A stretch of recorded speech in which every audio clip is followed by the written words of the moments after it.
Very good point from North Dakota Senator and Senate Banking Committee member Kevin Cramer. He joins me right now. Senator, it's good to see you. Thanks very much for being here this morning.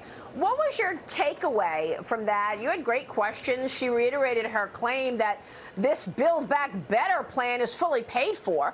The CBO estimates that it would add $367 billion to the federal deficit over 10 years. And, Senator, we had Maya McGinnis on this program who told us that the cost of this plan is actually $4.9 trillion, not the $1.7 trillion that the Democrats are calling it. Your takeaway from yesterday's testimony? Well, thank you, Maria. Frankly, I thought Secretary Yellen, she's doing her best to spin this thing. But you're exactly right. Both Penn Wharton, at least both Penn Wharton and the Council for Responsible Government Budget have both analyzed this Build Back Better plan.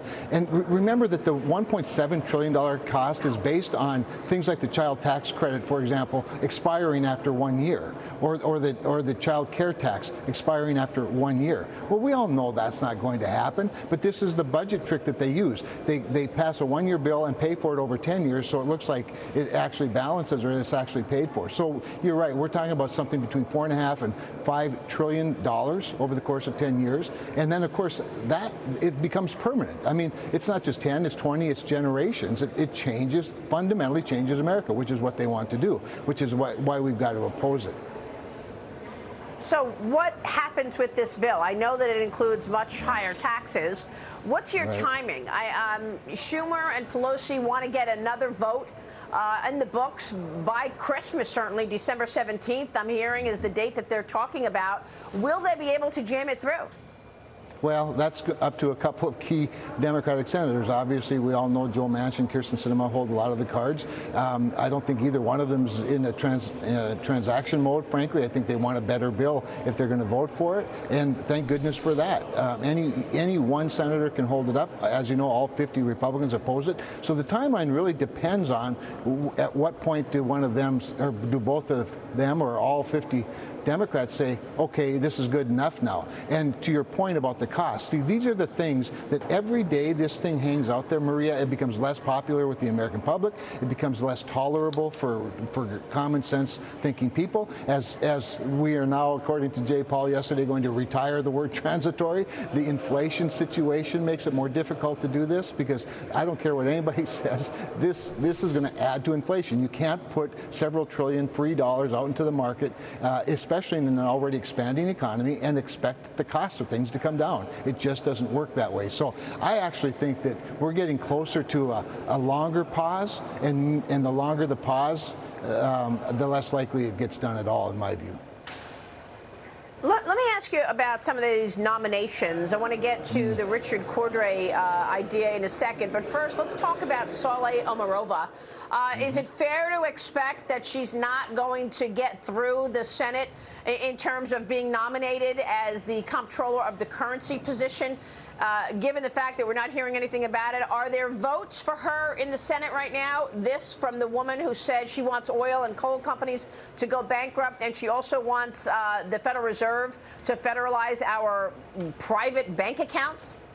And those are only two of dozens of bad ideas that she has promoted to the committee, and of course in her academic writings over the course of time. There is not a vote scheduled on her. I cannot imagine that they're not going to pull her nomination, and I don't know for the life of me what they're waiting for.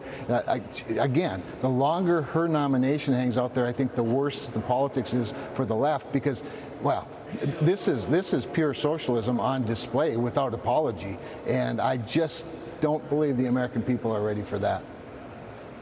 So President Biden reportedly considering Richard Cordray as the Federal Reserve's top banking regulator.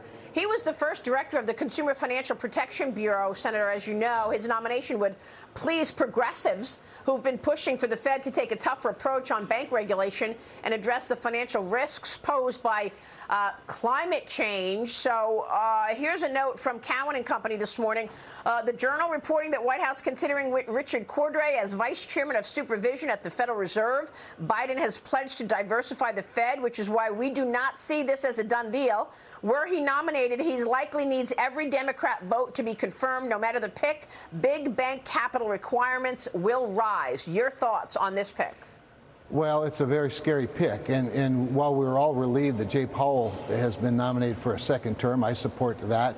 I think he could have been a little less dovish over the course of the last 9 or 10 months, but on par. I think he's on par with basically the right approach, and I trust him. The problem is everybody that comes after him, and Corduroy would certainly be a problem. You know, one chairman can only do so much when they're surrounded by Elizabeth Warren acolytes, and that's what Corduroy would be.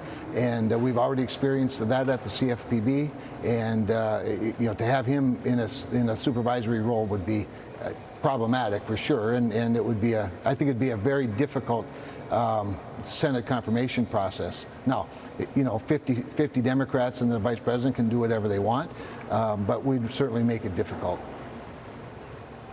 Yeah, it doesn't look like he's a lock-in for the nomination. Maybe this was an opportunity for a trial balloon to see who says what about it. Senator, it's good to see you. Thanks very much for being with me this morning. Senator Kevin Cramer. Pleasure always mine. Thank you. We'll see you soon.